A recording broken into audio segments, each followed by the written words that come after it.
হরে কৃষ্ণ, জয় শ্রীকৃষ্ণ। প্রিয় বন্ধুরা, গীতার আলো চ্যানেলে আপনাদের সবাইকে আন্তরিক স্বাগতম। আজ আমরা আলোচনা করব শ্রীমদ্ ভগবদ গীতার প্রথম অধ্যায়ের 9ম শ্লোক। আগের শ্লোকে দুর্যোধন তার সেনাবাহিনীর প্রধান বীরদের পরিচয় দিয়েছিলেন। আজকের শ্লোকে তিনি আরও একটি গুরুত্বপূর্ণ কথা বলছেন।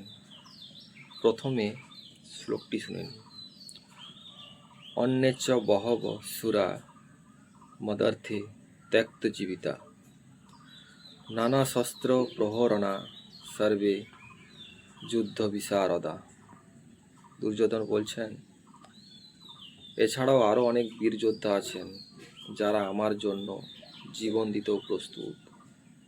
তারা নানা ধরনের শস্ত্রে এবং যুদ্ধবিদ্যায় অত্যন্ত পারদর্শী।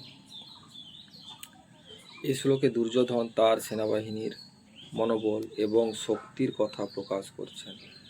তিনি শুধু কয়েকজন বিখ্যাত যোদ্ধার নামই বলছেন না, বরং জানাচ্ছেন যে তার দলে আরও অসংখ্য সাহসী যোদ্ধা আছেন যারা প্রয়োজনে প্রাণ পর্যন্ত উৎসর্গ করতে প্রস্তুত। এর মাধ্যমে দুর্যোধন তার গুরুকে বোঝাতে চাইছেন যে তাদের সেনাবাহিনীও কোনো অংশে দুর্বল নয়। একটি দলের প্রকৃত শক্তি শুধু একজন বা দুজন মানুষের উপর নির্ভর করে না। যখন সবাই একসঙ্গে নিষ্ঠা, সাহস ও দায়িত্ববোধ নিয়ে কাজ করে, তখন সেই দল অনেক বড় সাফল্য অর্জন করতে পারে। তবে আরেকটি বিষয়ও মনে রাখা দরকার, নিষ্ঠা অবশ্যই ভালো, কিন্তু সেই নিষ্ঠা যেন সবসময় ন্যায় ও সত্যের পথে থাকে। গীতা আমাদের বারবার এই শিক্ষাই দেয়।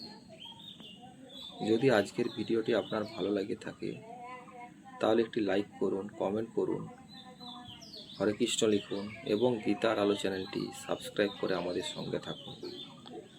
পরের ভিডিওতে আমরা আলোচনা করব ভগবদ গীতার প্রথম অধ্যায়ের 10ম শ্লোক।